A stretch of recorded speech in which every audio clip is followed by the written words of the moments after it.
What's going on, guys? Welcome back to the channel. Today we are finally getting the K24 swap with the CD009 transmission mounted up into the engine bay of the BRZ. Stick around, let's go.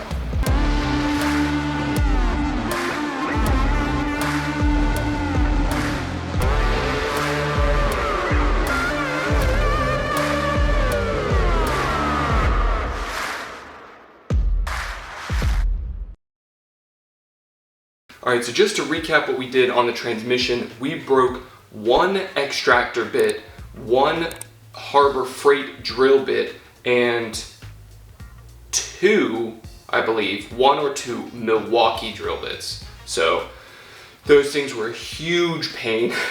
But once we got those two bolts out, I put in a thread replacement from a company called Easy Lock. There's a couple of different brands that make very similar type products. And so this is what it looks like. Basically, once I had drilled the bolts out, I had to drill the hole out a little bit wider, tap it with a larger tap size that matches the outer threads on this guy, and then fit this guy down into that hole with those new threads, and the inside threads here match the same original M10 by 1.5 thread pitch for the bolt hole, so I can still use all the same hardware and everything. So shout out to Easy Lock, they make a great product.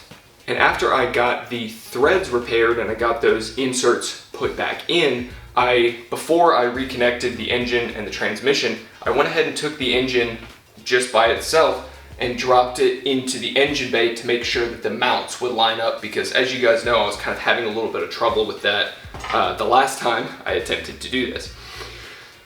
And I was able to get it in there and it fit, and I put everything, I put on the intake manifold, I put on the exhaust manifold and the turbo, and got like a nice look at what it would actually look like if it were done. So now that we've got the engine and the transmission paired back together, the transmission is refilled with trans fluid. It's that Royal Purple 75W90. Pretty much everything should be ready to go to try and drop this thing in. So let's get this thing lifted up and let's give it a shot.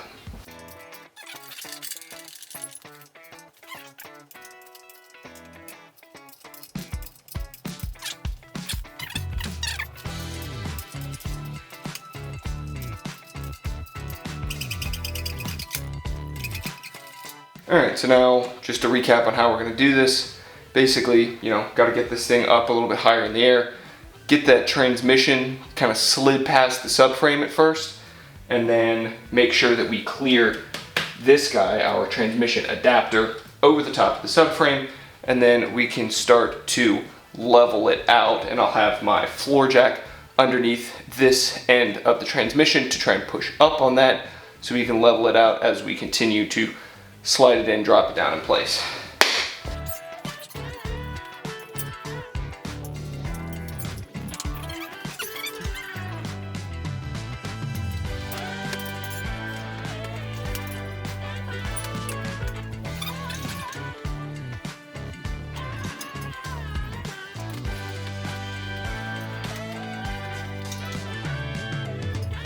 It's time to get underneath and start lifting up the backside of the transmission, because starting to run into a little bit of interference here. Well, before we do that, before we attempt that, let's actually back this out just a hair and see if we can't just use our level.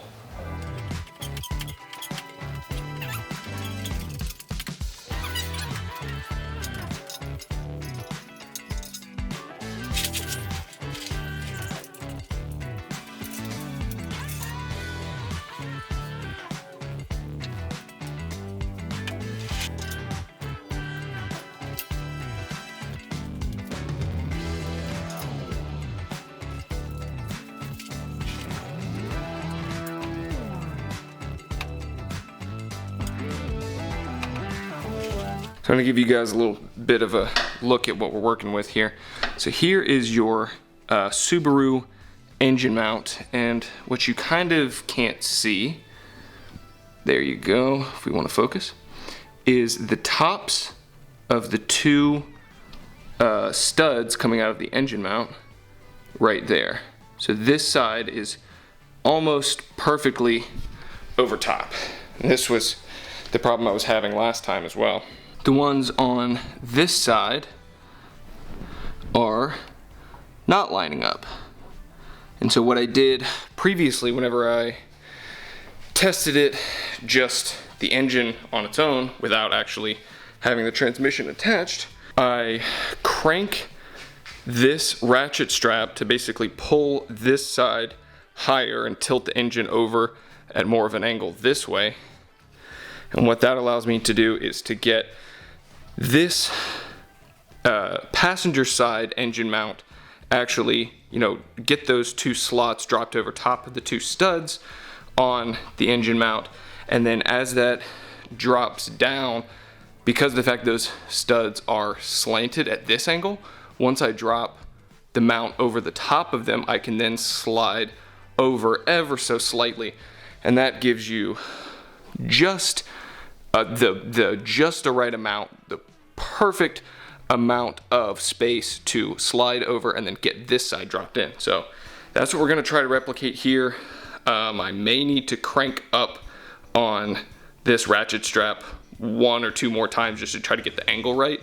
So let's see if we can do that.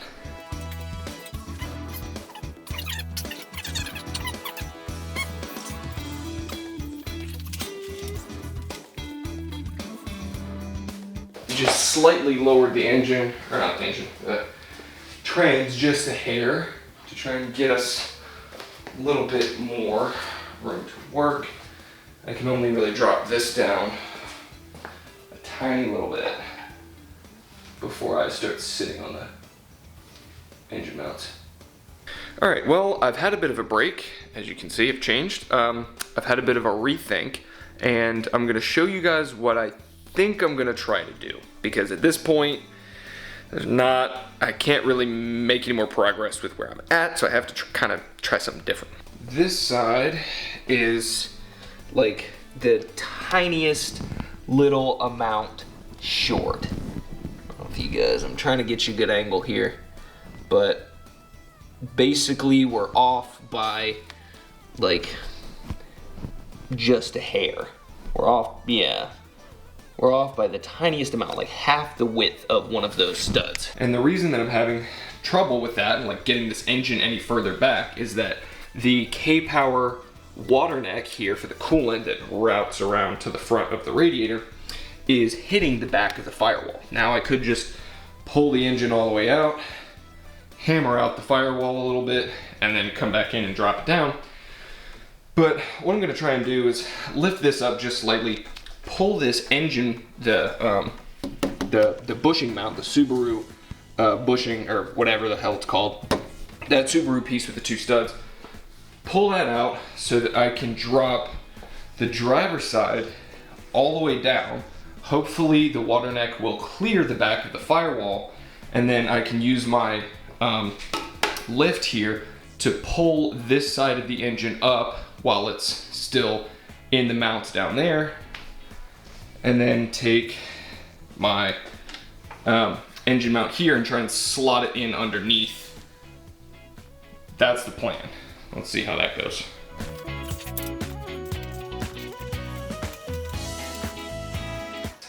While this is out, I'm gonna check these threads. Make sure they're not too damaged up from trying to get the engine in there. Oh, they look all right. Okay. All right. Now, is this gonna work, or is this a really dumb idea? All right, so I've got it dropped in on the driver's side mounts just to the point where it's kind of comfortable. Now we're gonna see if I can't kind of get this in the gap between the mount and the subframe, where this normally would go in this orientation. I'm gonna see if I can't kind of slide it in there, line up these two studs with the two gaps, and just sort of notch it in place. Thing is, now I need to lift this side of the engine, the passenger side of the engine, up to sort of get enough space to be able to slide this guy in there.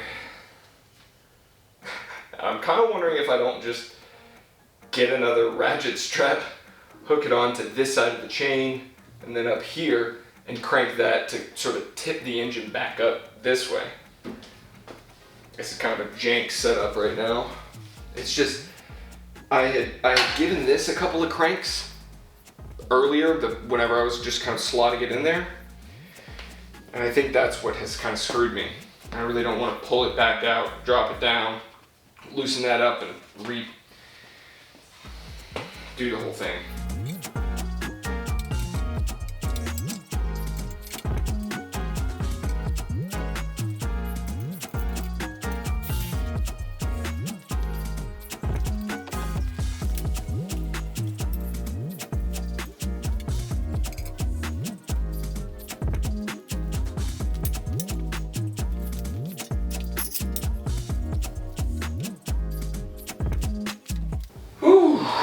All right, ladies and gents, we've got it. Ooh, all right. We are in, if I can get my flashlight, in on the driver's side, in on the passenger side. Now, I didn't really end up, putting the whole ratchet, the strap on the other side and trying to lift this up.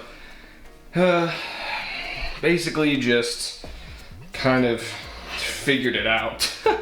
I did end up taking this engine mount out of there and trying to drop it down and fit it in sideways and then slip it into place, but with the two studs on top and the one stud on bottom, it was too tall to really get that to work.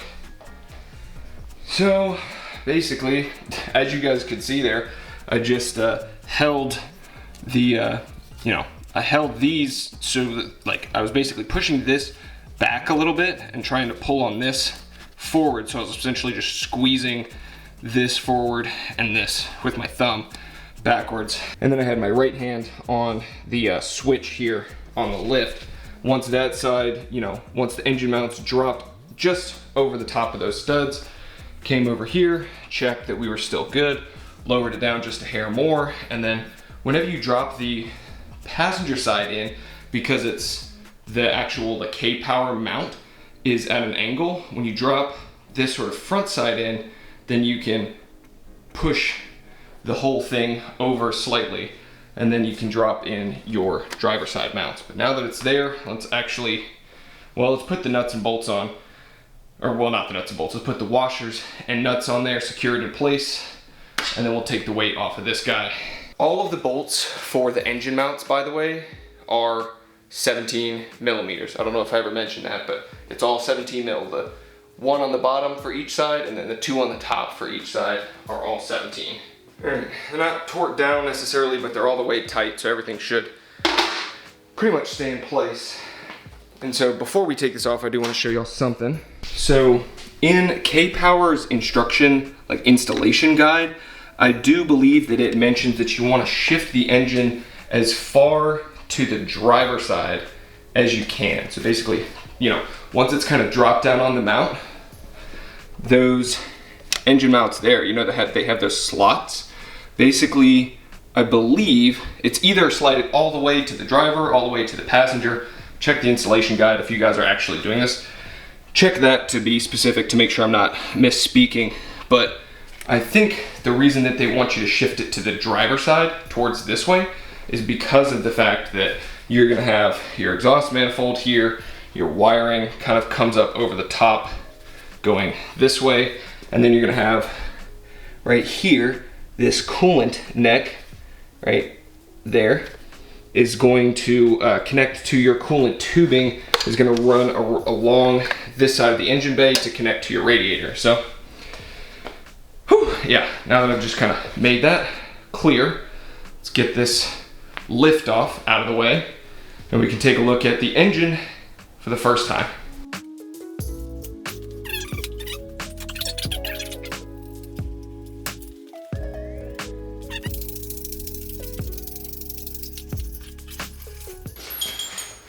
Whoo!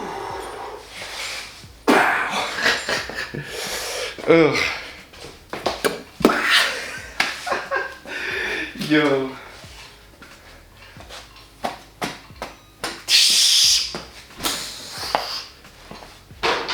How about that? How about that? Catch me outside. How about that?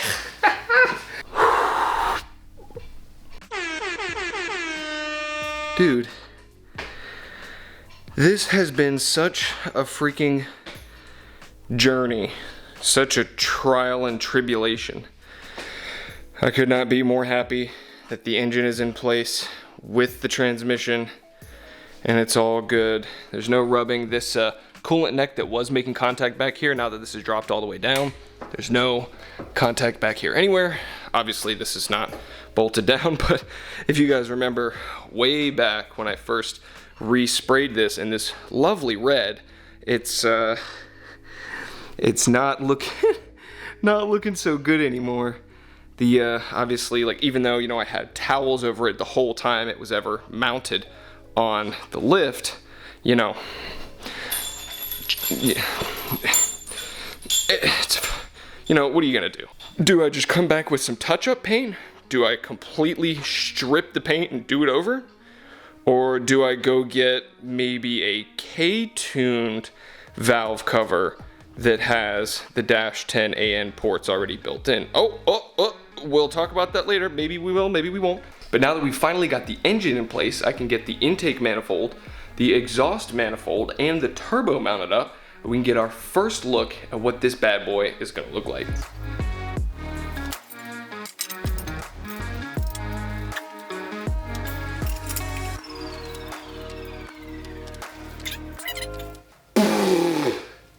Come on. You kidding me? You kidding me? I mean, dude.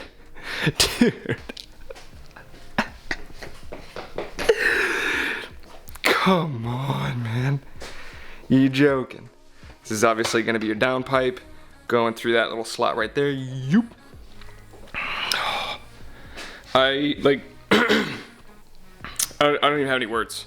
Like, this looks just beyond sick. I mean, come on, dude.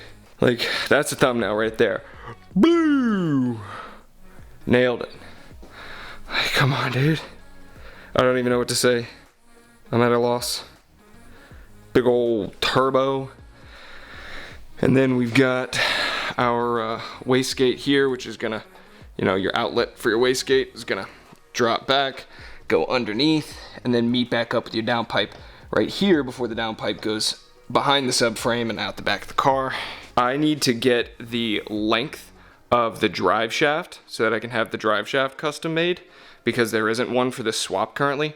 K-Power, I think, has it in the works to basically have a full turbo kit, and it's intended to run with a stronger transmission than the stock BRZ one. I don't know if they're making that for a CD or if they're making it for like an S2000 trans or a BMW ZF 5-6-speed trans.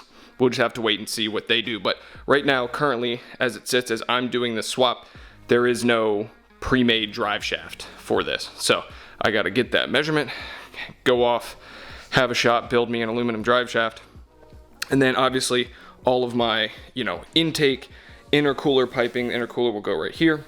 It's got to feed around under to this side and then back up and around to the intake, or to the throttle body, then the intake and all that. We still got to get fuel rail injectors. We got to get all the rest of the fuel lines hooked up, but that's going to be for a different video. And that's going to wrap it up for this one, guys. Thank you so much for watching. Thank you for following the build and following this journey as we've, you know, struggled to get this thing in there with the transmission.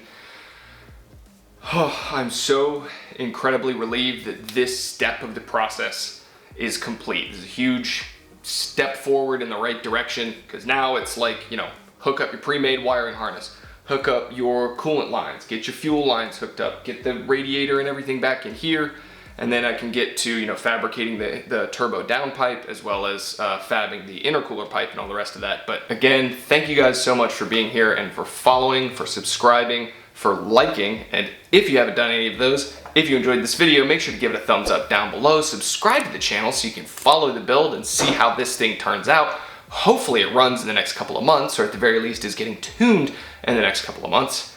And until next time, build your dreams.